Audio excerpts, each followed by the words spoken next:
Okay, it's really lovely to see everyone here today. Thank you so much for joining us at the Cambridge Africa Business Network conference today, and welcome especially to this business and development panel. The business and development panel was created out of an acknowledgement that the two sectors are really inseparable, and that there is a rich conversation to be had over the relationship between the two sectors and how that's evolving. And also to discuss more about the innovations that benefit the vast majority and not simply those who can afford it. So here today to lead the panel is Namukale Chintu. Namukale has been really one of the founding energies and leaders behind the Cambridge Africa Business Network conference, going back 3 years. And Namukale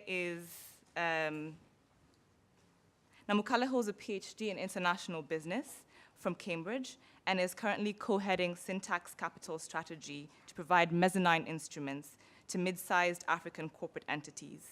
I'd like to give a brief introduction of myself. My name is Nungari Mwangi. I am an MPhil student in development studies, and it is my pleasure to welcome you to this panel here today. Looking forward to engaging with you. Over to you, Namukale.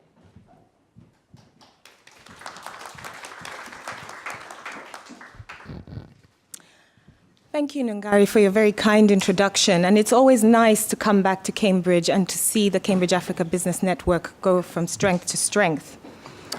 So we did hear Hakeem Belosagi talk about how the demographic dividend really isn't the demographic dividend, and because the demographics have always been on the continent. But when we think about business and development now, there's a new concept called social enterprise and the bottom of the pyramid. So I put on my research cap on and I tried to research a little bit about what that actually meant. And essentially, this concept really tries to criticize traditional top-down views of aid and development, where the poor are seen as victims to be helped and not as people that can be part of the solution. And so if we stop thinking about the poor as victims to be helped, but thinking of them as resilient and creative entrepreneurs and value-conscious consumers, then a whole new world of opportunities opens up. And so Hakeem had mentioned before, you can't sell to somebody who earns less than a certain income. And all of a sudden now you can sell to somebody who earns less than a certain income. And so this brought about the bottom of the pyramid, which is, I think, abbreviated as BOP or BOP. And for some of you Cambridge students, it's not the BOP that you think it is. And it's essentially saying that big businesses should put serving the world's 5 billion poorest people at the heart of their profit-making strategy. So this is not corporate social responsibility. This is really thinking about how important this bottom 5 billion people matter for business. And if you try to quantify it, C.K. Prahalad, whose book is Eradicating Poverty Through Profits, the fortune at the bottom of the pyramid, reckons that there's a huge potential for profits to be made, and that he estimates that the market is 13 trillion a year. So you can imagine how big that is. So the conference theme is breaking myths about success. And this is one concept, social enterprise on the bottom of the pyramid. It's one concept that is still sitting in the myth area. I mean, to what extent can we make it more of a reality? And so to unpack this concept, I'm honored and humbled to present to you 3 exceptional panelists that bring a wealth of knowledge and experience in this area. And with your questions and comments, hopefully the intention is that we can leave this room with more granularity on the realities of social enterprise in Africa. So I'll start by introducing Edwin Masharia, who's working with adapting the received view to working with NGOs and government agencies to see how they can change within this working environment. He is a partner and Africa Regional Director at Dalberg, and he oversees operations across Nairobi, Johannesburg, and Dakar. He also anchors the global health practice on the continent and advises governments, donors, international organizations broadly on issues that include strategy and performance, development and implementation of new ventures, as well as organizational design. Before joining Dalberg, Edwin worked at the Clinton Foundation as Director of Agriculture, where he led a $100 million initiative focused on effecting holistic development at the grassroots. And prior to this, he served as Director of the Rural Initiative for the Clinton HIV/AIDS Foundation. Previously, Edwin was a management consultant at McKinsey & Company, where he served clients in the financial services and pharmaceutical sectors. He was awarded the Tutu Fellowship, an initiative of the African Leadership Institute that recognizes 20 top Africans who are in emerging countrywide leadership roles, and is also a member of the Global Agenda Council on Africa at the World Economic Forum. The second panelist is on the fundraising side of things. So Queen Norisara Quinn is currently a PhD candidate in strategy and international business at the Judge Business School. And her research focuses on the emergence of new investment categories, such as impact investing in financial markets.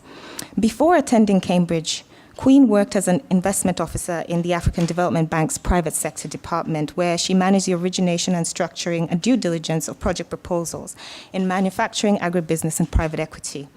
And while at the African Development Bank, she also served as chief of staff in the office of the vice president.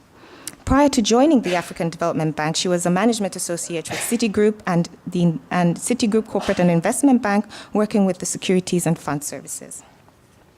Queen is a graduate of Penn State University and received her master's in public policy from Harvard with a concentration in international trade and finance. It would also be very selfish for me to say that I was the only person that founded the Cambridge Africa Business Network, because Queen and I spent many sleepless nights together trying to try and get this off the ground. So it's something that I'm very personally grateful to Queen for. The third panelist is Duncan Onyango, who is actually on the ground, and he joined Acumen as Director of East Africa in 2012. He has been a long supporter of Acumen and informally served as an advisor to the East Africa team over the years, as well as being actively involved in their Fellows program. And so in 2012, he eventually decided to go native. Duncan most recently served as the Group Financial Officer of Rift Valley Railways, where he led the structuring of a $287 million debt and equity capital investment in the rail sector. He began his career with over 10 years at Abbey National in London and gaining cross-functional business experience in both the retail and corporate arms of Abbey. He also served as the bank's head of training and management development for the wealth management division. Building on that experience, he moved into consulting at Strategic Workforce Limited in London before returning to East Africa, where he founded Quantum Africa in 2006, working with many small businesses and entrepreneurs. So with that, I'll just quickly set out the ground rules, and we'll take about 30 minutes hearing about the panelists' view on how businesses can be profitable and do good at the bottom of the pyramid from their career trajectories, and things that they wish they knew about business in Africa 10 to 15 years ago, and how the business environment has changed, and how young people can participate in development now that the business environment has changed. So we would like this to be as interactive a session as possible, and so we'll open up the floor for about 20 minutes or so for all of you to ask questions. So I think I'll start with Duncan, who's on the ground. Tell us a little bit about how your professional trajectory has led to your views on business and development. I mean, can businesses really make money and do good, or can they only do one or the other? Thank you, Namikale, and thank you, everybody. The quick answer to that is yes, yes, and yes. I truly believe that, for businesses to be sustainable, whether in Africa or elsewhere, you have to be successful. You have to be successful as a business in terms of the bottom line, but at the same time, impact as many lives as possible, positively. And there is an alignment to that. If you look at my career over the years, 3 examples. When I was at Abbey, I remember in the late 90s, early 2000, during the implementation of the Disability Discrimination Act. So I was responsible for implementing that within the bank, getting the bank, more or less compliant with regards to discrimination against the disabled. But there is a very inspiring story about a DIY, shop that turned the the business, on its head, actually made it mainstream. If you guys recall, there was a certain phone that used to be sold with wonderful, very bright and very, large dials or knobs, which everybody probably bought and was in most homes. That was meant to be, to serve the needs of the disabled, but it became an item that was very iconic, and an item that most homes felt the need to buy. And I just felt that that is a business really embracing inclusive models. You fast track my time at Rift Valley Railways, RVR. We are responsible for maintenance of that Mombasa Kampala track, which is about 1,300 kilometers. And RVR had a massive force of people that maintains the truck on a day-to-day basis. So whilst the CFO, I decided that one of the things to do in terms of not just to secure the truck, but also to bring the community into the business of RVR, was to employ every 10 kilometers, to employ the unemployed youths to maintain the truck, and they get paid for it. And what we saw was suddenly the line became more secure. People were not stealing the truck or the nuts or the bolts, and therefore, for RVR as a business, we benefited from that experience.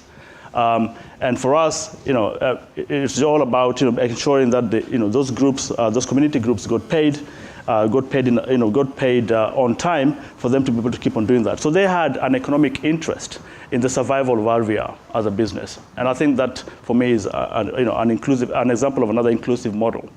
And then of course with Acumen, we are the poster boys for impact investing. Everything we do is about impacting lives, but also ensuring that each and every business that we invest in is sustainable, is profitable, or becomes profitable over time. Great, thanks a lot, Duncan. Let me move on to Edwin, because Edwin is on the advisory side of things. How's your professional trajectory led to your views on this, and how are you working with governments and NGOs to change the way that they're doing business and development? Great to see you all, and glad to be amongst you. I was telling the panel earlier, it was a bit of a challenge getting here this morning. Initially, we were supposed to arrive last night, didn't. Arrived early this morning, missed flights, and all that complication. And I was talking to a friend man, and they said, "Well, you forgot yesterday was Friday the 13th." I said, "Well, data that I should have taken into consideration." In some ways, my life story very much mirrors a very deep desire to actually make change, and to change the way that people who have lived on the continent live and the opportunities that we see. And so, born and raised in Kenya, went to school in the US, was initially thinking about doing the medical school thing, as I'm sure most people in this room have gone through that same decision point.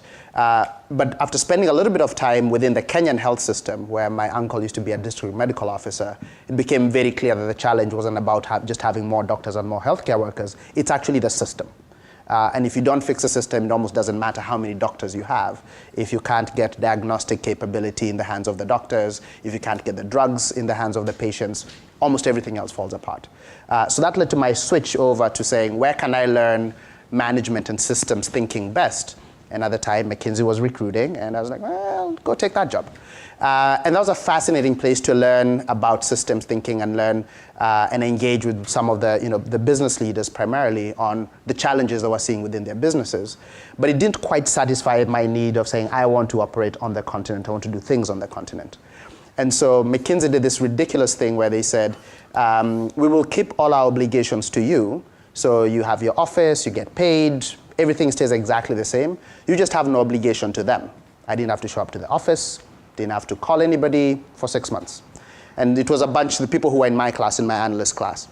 And of course, being in New York at the time, the first thing he did was, let's go map out how we can do happy hour for 24 hours straight in New York. And so after doing that 3-4 times and having the hangover of your life, thought, maybe this is not quite it, I should do something else. So transitioned over to the Clinton Foundation and helped establish all of the foundation's infrastructure across the continent. And then I took a year sabbatical in 2008 because I was frustrated and I thought the critical lever we need to pull in changing Africa's trajectory, it's its political leadership. So I actually took a year sabbatical and ran for office. Clearly not successful, but I learned a lot. And that in some ways informs the work that we do at Dalberg today, which is a strategy consulting firm with a focus on emerging markets and the development question. And one of the critical things you realize, it's such a multifaceted space that there isn't one person who has a monopoly of fixing the issue, right? So let's take global health, for example, right? In any African country, between 40 to 60% of healthcare is delivered outside the public system. So even if you're the Minister of Health, the infrastructure that you have access to only reaches about 40% of the people. The rest in the hands of NGOs and for-profit institutions. And so if you're trying to tackle the health challenge, you have to look at it in what are the various incentives and how is that industry structured, and therefore have policies, systems, and strategies that actually enable each of those to be fairly effective in the core market that they solve.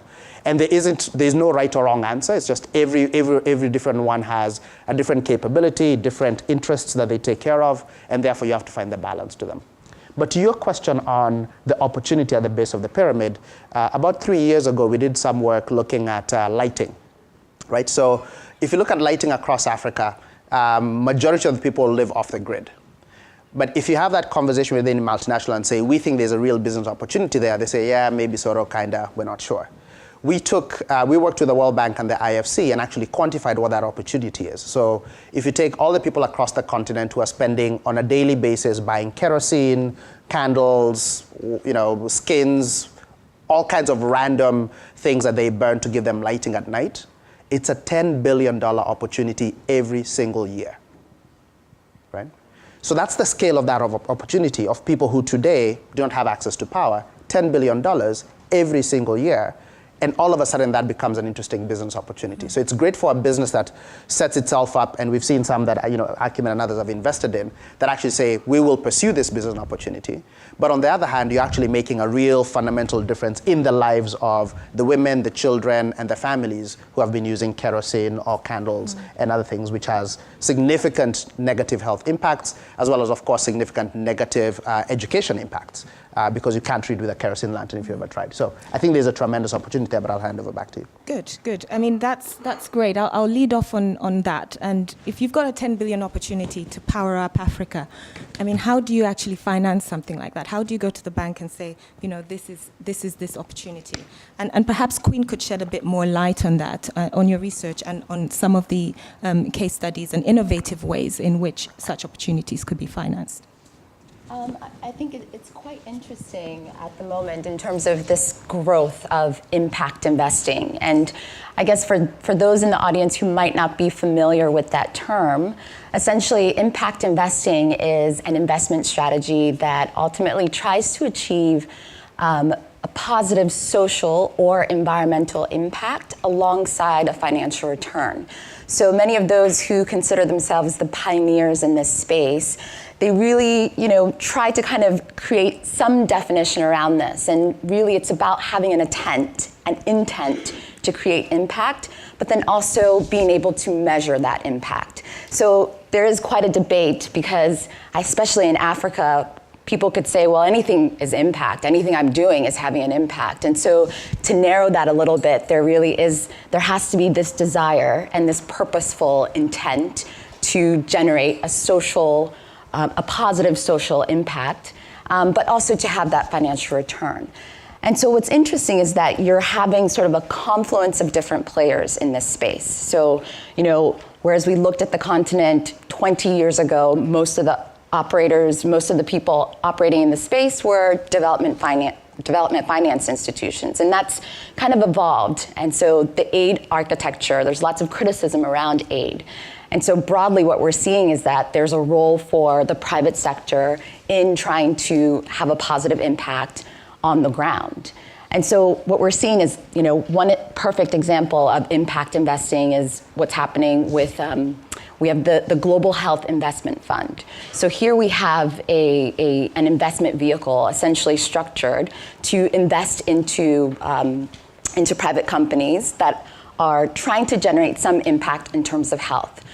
So you have JP Morgan that's collaborated with the Gates Foundation. So you have different actors, different spheres coming together ultimately to try to do something. JP Morgan would consider themselves obviously more financial first. They're, bringing together capital, and Gates Foundation is really interested in trying to figure out how can we address issues of malaria on the ground. And so they're coming together, bringing together different, different objectives, but doing it in a way where it's about doing good and also doing well. So some might actually question, is it possible for these things to coexist? But it's working. And so, one of the things that they're looking at is an investment into a company. It's a very innovative healthcare technology company, and it actually manufactures a universal reader of rapid diagnostic test strips. So when this company thought about what are the big issues out there, they didn't think about it from sort of a technology-driven standpoint. It was more so, how do we address the issue around diagnostics? How do we address issues around case management?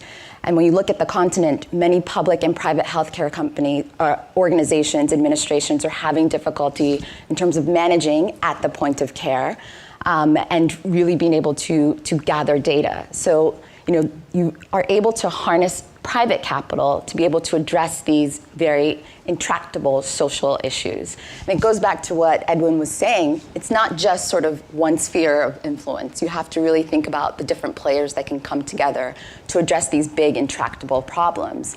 And part of impact investing is really trying to hone in on some of that and harness private capital to address these problems. Good, thank you, Queen. I think that's quite interesting, that there is a nexus between business and development. And I would then sort of ask the next question to you in terms of, in the previous panel, they talked about how things have changed and, what is it that's different now. What are the things that you wish you knew about doing business in Africa in social enterprise 5 to 10 years ago? Because these seem to be very innovative ways of bringing business and development together. Whereas before, you were a mining company and you vaccinated about 10 children and you took photos of them and that was your corporate social responsibility. But now it seems to be taking a much bigger role. So what are the things that you knew about, what are the things you wish you knew about this space 10 to 15 years ago? Duncan?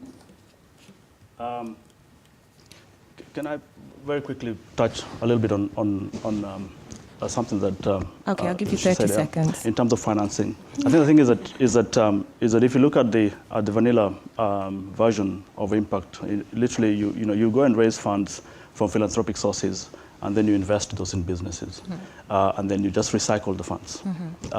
You exit, recycle. But what we're seeing right now is an emergence of a new type of capital, and that is, capital that requires a return, and therefore it is normal commercial capital coming into the impact space, and therefore, so what you're seeing now is what is a return? How can you quantify, social return?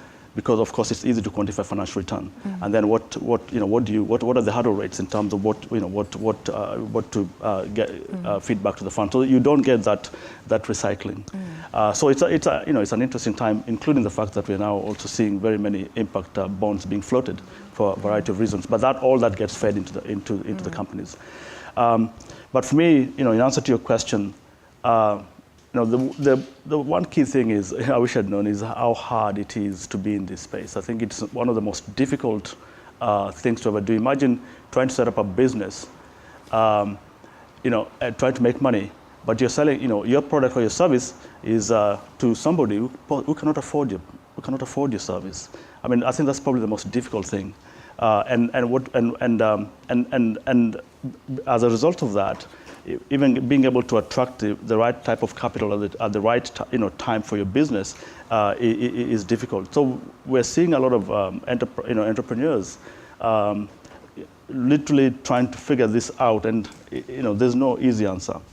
And so for that reason, just being able to attract the support that you need at the right time. In Acumen, we've identified that if you look at the trajectory of business, there is a gap, and that's a gap we're trying to fill between where grant money or soft cash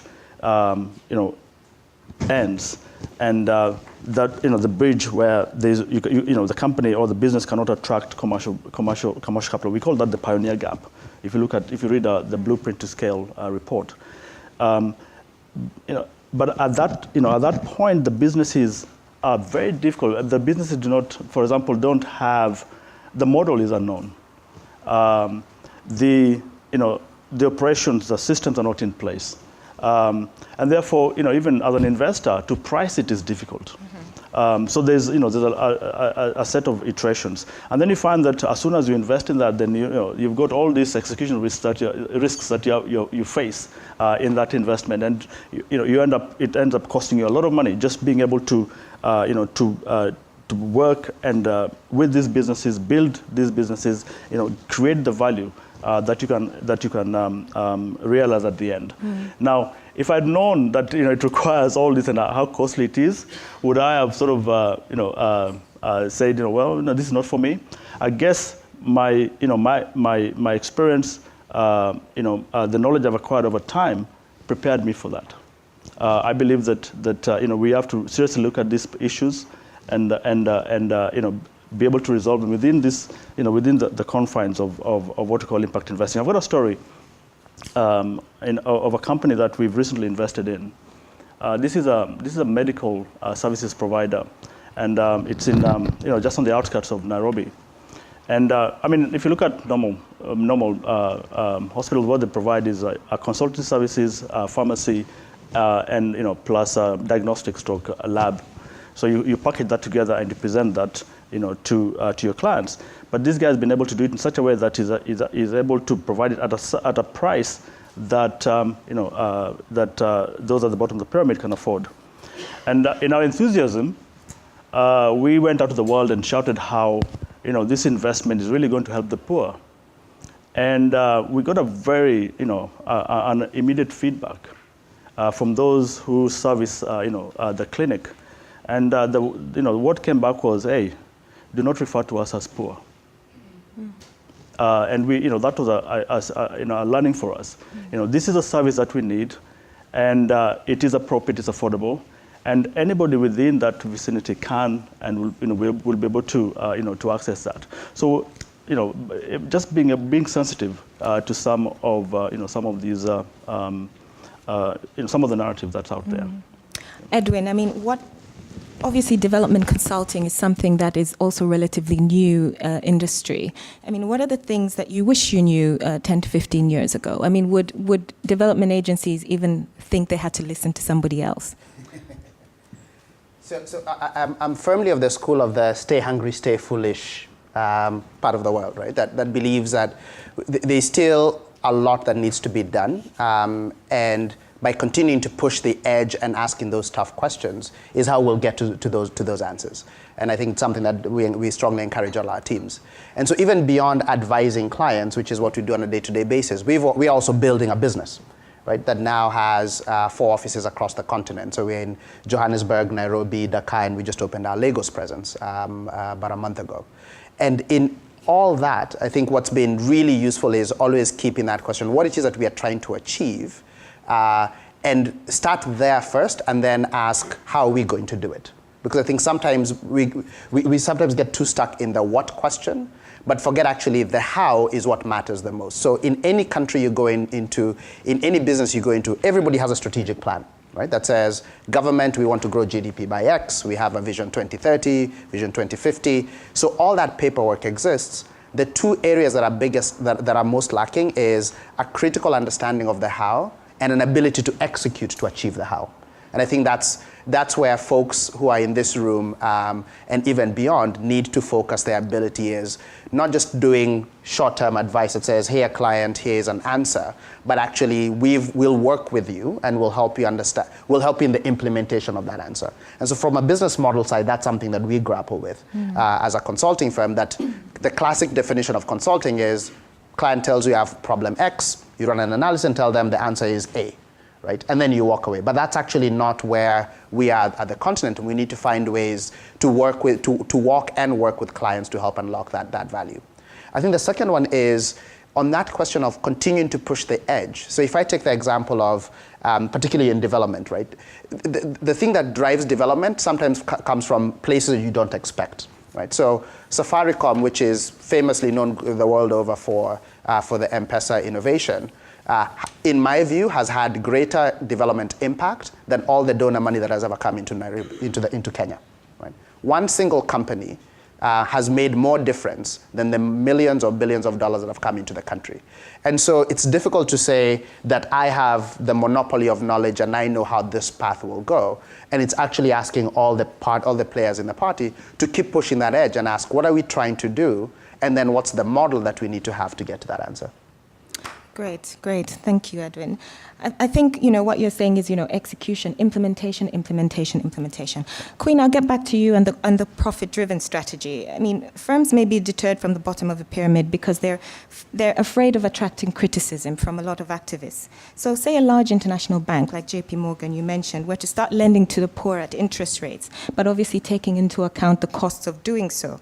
What would happen is all the lobbyists would come out and say, you're taking advantage of the poor. How dare you charge them interest rates? But at the same time, if you're on the side of the poor, surely you need to help get interest rates down, because at the moment, the poor are borrowing at 500% and that sort of thing. So what do you have to say to that? And how is JP Morgan dealing with this? Is this a rhetoric issue? Is this about educating people more that you do still have to charge a rate of interest, even to somebody who's living on less than $2 a day?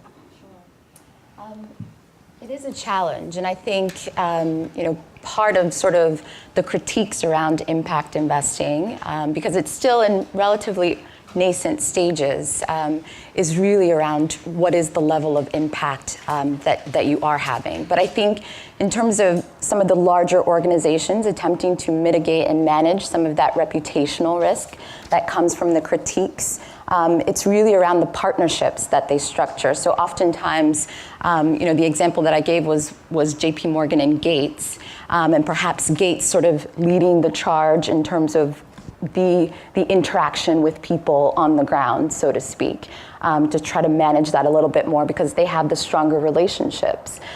So a lot of it is really sort of managing some of that through partnerships. But it's also, I think it harkens back to this notion of if we can figure out how to quantify the impacts properly, then it really does serve as a way to legitimize and lend more credence to what's being done, so that it's not just about rhetoric and it's not just about discursive practices that appear to look like we're trying to do something positive, but it's actually translating that into something tangible where it affects people's lives. And there are several sort of conferences around impact investing, and oftentimes what you will hear is that if 20, 30 years from now we're still sort of talking about this, we've really missed the mark. We have to be talking about substantive things that we've done to transform people's lives. And I guess sort of as this space evolves at the moment, you are seeing a lot of capital being harnessed. So the great thing is that almost 40% of all impact investments are towards the continent. So this is a unique area where it's an unlocking of capital that we're seeing. And these organizations are able to really catalyze investments in very creative and innovative ways. But then it's translating that into actual investment, especially at the early stages. Duncan talked about this pioneer gap. It's a real issue. And when you talk to investors, it's about, being able to reach people at that stage, reach investments and entrepreneurs at that stage. But it still takes quite a bit of having a risk appetite to invest at that stage. And not everybody's there, even those who consider themselves to be impact investors. So it is a challenge. The reputational risks are there. It's one that they're working hard to try to manage. I think Dalberg has done quite a bit in working with different impact investors. Acumen has been a pioneer in the space and trying to really cultivate very strong metrics to measure impact, and that ultimately is going to be key in addressing a lot of the critiques in the space. We have about 15 minutes, so I'll open it up to Q&A. But just before I do that, did you want to say something, Edwin? Something really quick to add to that. I think I struggle with that question because its underlying premise of people who make that argument is the poor do not deserve access to quality goods and services, right? And so the poor do not deserve access to credit. And the only people who can give them credit are if it's donor-driven and given a handout, which is incredibly disempowering and gives them no agency to actually change their lot. And I think that needs to change. And of course, I'm in no way advocating and saying charge them ridiculous interest rates. But think about the business model that is enabling somebody to have access to the same goods and services that you have today. And that business model is fair to them, but the beginning point cannot be that they do not deserve access to it, right? And so that needs to shift, and it needs to shift in a pretty big way. So I think we definitely need to think twice when we see people with placards at the Houses of Parliament trying to say, you need to protect the poor, but actually they're doing more harm than good. So I'll open it up to the audience. If anybody has any questions, please don't forget to tell us who you are and where you're from, and let us know your question. Yes? My name is Vijay Thakra of Acorn Capital. We are investing in a substantial farming project in Ghana. And I was quite intrigued to see that our discussion is on impact investing on a standalone basis. I heard the word partnership just once, and I kind of thinking perhaps impact investing alongside corporates who are doing developmental work may have a better impact, and also your assessment of how worth it is it and your KPIs on what you're achieving can be also wrapped up in kind of saying that when the corporates actually engage in impact investing or have a social CSR program, in fact, it enhances their ability to make better profits because there's a substantial amount of loyalty. If you have a health clinic in your area or in your development, the health of your workers is better, etc., etc. So just wanted to have your comments on that. We'll take 2 more questions. I think there was another hand up there, and there was one over there. Hi, my name's Angela Single. I'm clinical director for BT, but I'm also an executive MBA student here at Judge. I'm really delighted to hear the fact that we're putting users' needs at the heart of the development, particularly around healthcare, and understanding that the structure is really important. It's not just about more medical staff and staff being thrown at it. I'm really interested to understand from the panel about the topic of accessing quality healthcare, because I think just as you were talking about the fact that people don't deserve good investment opportunities or the lending opportunities, that could be the same as healthcare. And so really interested to hear from the panel, where do they see the next development of mobile technology and the whole technology? What do you see as the next stage of how we can use that technology to improve the high quality of healthcare in the African continent? Good, thank you. Then there was one more question over there.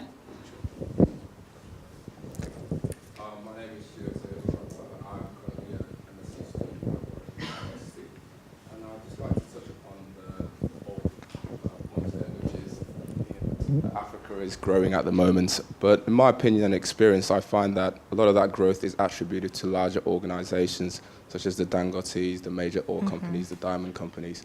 But what about the small, the medium, the micro enterprises, of which attributes to a significant amount of employment and drivers of growth in these economies?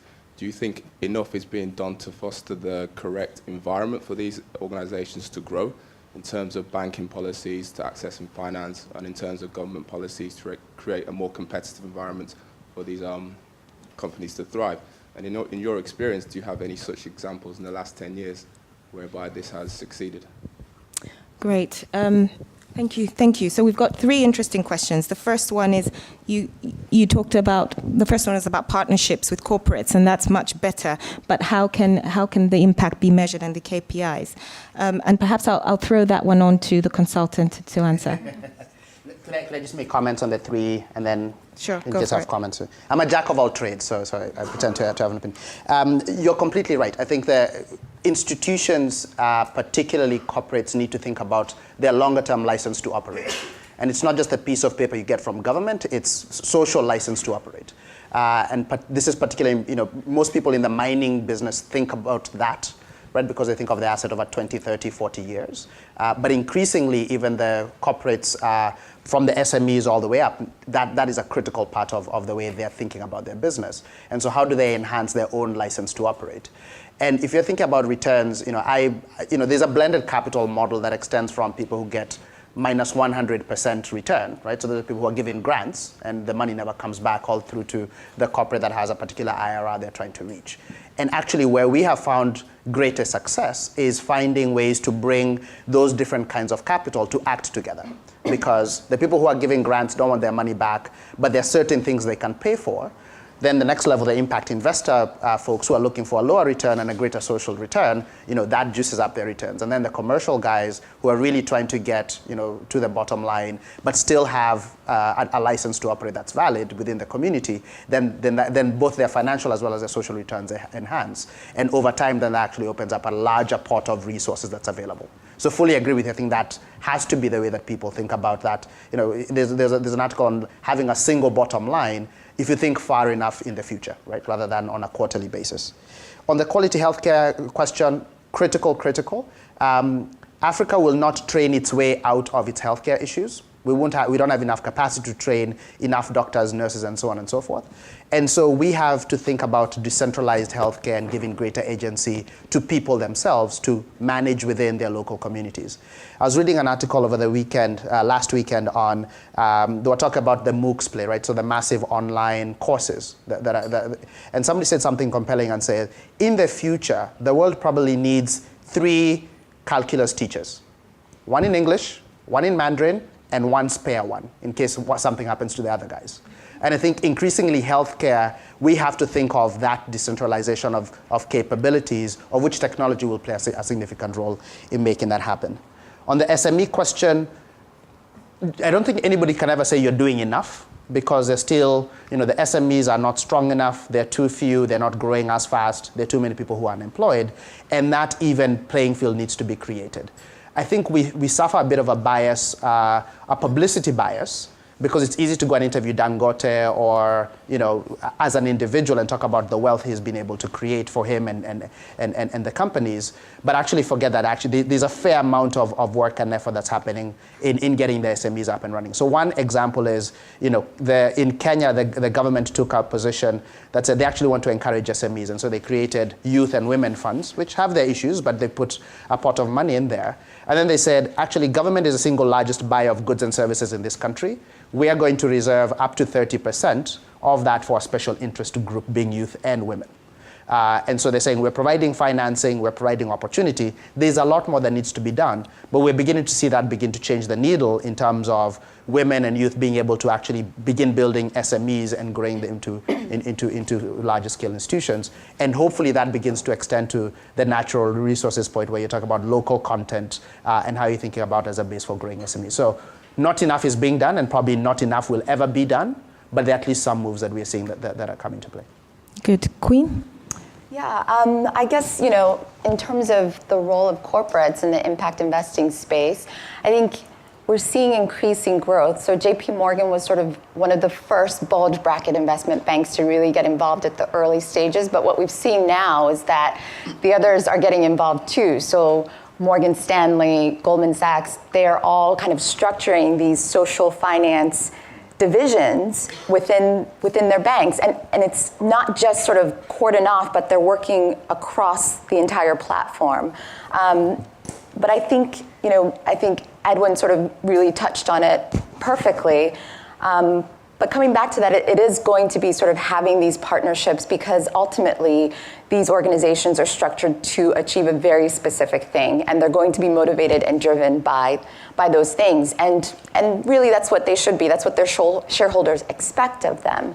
But again, I think if we can structure the metrics right, and if we can sort of have these appropriate partnerships to kind of balance some of these competing interests, then perhaps we can kind of ultimately achieve some of the broader objectives that they're setting out to.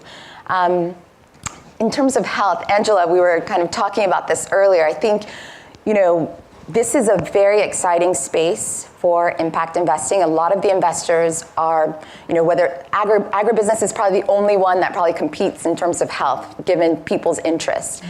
There's so much potential to really kind of engage in technology and investment opportunities that really can be disruptive when it comes to mHealth. The example that I gave you earlier, this company, in terms of the analysis, when you think about the potential growth, so, just looking at dealing with malaria diagnostics alone, we're looking at like 20% CAGR in terms of the rapid diagnostic test strip market. And there's massive opportunity, and it's not just malaria, it's obviously TB, but being able to affect people at the point of care, and also being able to capture information that can not only help healthcare workers, but also public administration officials and funders, so the Global Fund, Gates Foundation. So across the entire value chain, you can actually be able to improve the delivery of funding and capital, towards the point of care, but then also improve the actual delivery of healthcare. So, I completely agree in terms of the opportunity here and the potential to invest in projects that will make a difference at this particular stage. But again, it's really being able to harness that capital effectively. I don't know, I think you've covered it on the SME bit, but I think the big challenge across the board is having that early stage capital. And I think it goes back to the pioneer gap. Hakeem Bello-Sadegh kind of spoke to this in terms of people's appetite for risk, the willingness to invest at certain stages. But I think it's also kind of that broad infrastructure that's going to be necessary. So there is the need for social infrastructure, health and education, but we need the physical infrastructure that's going to allow these SMEs to be actually able to deliver on some of the things that they need to. So you're going to need roads, and you're going to need power. So there is a big focus, obviously, around power. When you look at the US, President Obama has a Power Africa initiative. This is his contribution in terms of his, his foreign policy towards the continent. He's committed about $7 billion towards Power Africa. And it's not just about big mega projects, but the idea is that this is going to have a multiplier effect. If you can deal with the power issue, you can start to deal with some of the issues when it comes to SMEs as well. Thanks, Queen. Duncan, I'll let you respond, and I think we're running out of time, so we might have to wrap up after that. Okay, very quick one. On partnerships, the thing is that I don't think impact investing can survive if it took a standalone approach. I think what we have to look at as impact investors move from transaction-based, the way we view the world, to much more of an ecosystem, figuring out what's happening and who can we partner with for a variety of reasons. Number one is that we're always looking for co-investment partnerships, whether it's with corporates or any other type of investor. That allows also for us to be able to sort out the issue of exits, which becomes quite a challenging topic. But I just want to give you an example of how Acumen is partnering with the corporate world. We recognize that the capacities or the management capacities of our companies is lacking, and therefore we need to learn from and partner with corporates to be able to resolve that issue. So we set up a technical assistance initiative about a couple of years ago, which was which is part financed by some corporates. Dow Chemical is one, Unilever is the other. This year we brought in, Barclays is on board, Ernst & Young. So what we're finding is that there's a genuine interest from corporates to come into this space, partner with somebody like Acumen, and through Acumen partner with our investees to really now focus on the challenging issues of the day for whichever partner, whichever investee that is. And what we're seeing is a good result coming out of that, primarily because our investees are facing the same things that these guys probably faced 100 years ago. How do you sort out my distribution? I've got an IT problem. How do I hire a C-level executive without breaking the bank? So those are kind of issues that are being resolved through a peer consultation type approach, corporate and an investee. And that's something that we ran last year. We repeated it this year. We had a summit in Nairobi in May, and there's genuine interest in terms of just scaling that. So I think that from my perspective, I would not be able to do my job without proper partnerships, either at investing or at managing of our investees. When it comes to the issue of the second issue about use of technology, I think how it applies to health, Edwin and Queen have been able to speak to that. But I think that mobile platform is going to revolution the way we do business and the way we transact. In health, there are a couple of businesses we are investing in, so it's in diligent stage, which is sorting out this issue of capitation, being able to coalesce this community and be able to get the information, get them to be able to contribute a certain amount, which then goes towards them getting access to to medical services.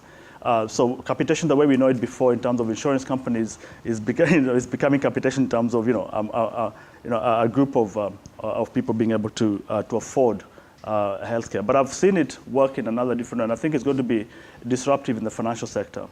A couple of weeks ago, in one of the accelerators and hubs in Nairobi, I was able to pilot a new concept, which is it's more like a middleware.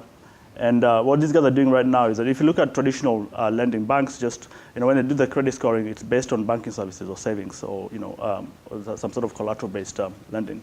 However, these guys have come up with a new invention, which is picking up information from your mobile transaction, because that basically is who you are and how you run your life. And then based on that, coming up with a credit score. And at the same time, what that does is that it enables you it gives you an instant credit of a certain amount, which is credited immediately to your M-Pesa account. So in 5 minutes, I was able to, just based on the information that is held out there by mobile companies, for which these guys have got access to that information, and they've developed an algorithm that can actually go in, analyze, pick, drop, and provide a score. In 5 minutes, I was able to. I had money in my phone, and I think that's great, because what's going to happen is that suddenly there'll be huge numbers of people being able to get credit, because the information that is used to determine whether or not they're creditworthy is on their phones and not in their banking accounts. And I think that's going to be great. And if the more we use mobile platforms, the better for our community. And as Acumen, those are the kind of businesses and investments that would interest us. When it comes to the issue of SMEs, I think we got it right. I think the thing is that we're there's this obsession with maybe Dangote, with one cement factory in Nairobi. Of course, it's worth millions of dollars. However, for my job, I have to probably look at hundreds of companies. I mean, over the last 7 years, we've invested in about 30 companies. But to do that, I've looked at more than 800, diligence. So this is 800 companies that are out there doing something that is worthy of investing in, whether it is just publicity, but more than anything else, capital. And SMEs are driving innovation in Africa. They're providing employment opportunities. They're disrupting the market, and that is where an investor like us actually that's our sweet spot. Thank you very much, Duncan. I think these have been very insightful experiences and knowledge that they've shared with us. I look forward to the day that you can buy one egg in a shop, or find a way to still remain in the formal sector, and as bad as they may be, people able to buy one cigarette except for a packet. But I think three lessons that I think we can sort of gather from this discussion are: the first is that it's hard. It's very difficult to try and fill this space. I think the second thing that seems to resonate amongst the speakers and the audience is you can't go it alone, and you need partnerships. I think partnerships seem to be something that each different party can bring the best that they have to the table. And the third thing is an enabling environment for both the entrepreneurs but also the financiers to actually make sure that this happens. And I think finally, I think these three things come together in what our keynote spoke about in terms of the fog of war, that you've got to be a pioneer and you've got to step into this uncertainty and see what happens at the end. So allow me at this moment to really thank our speakers as pioneers in this space, and we wish you all the best. Thank you.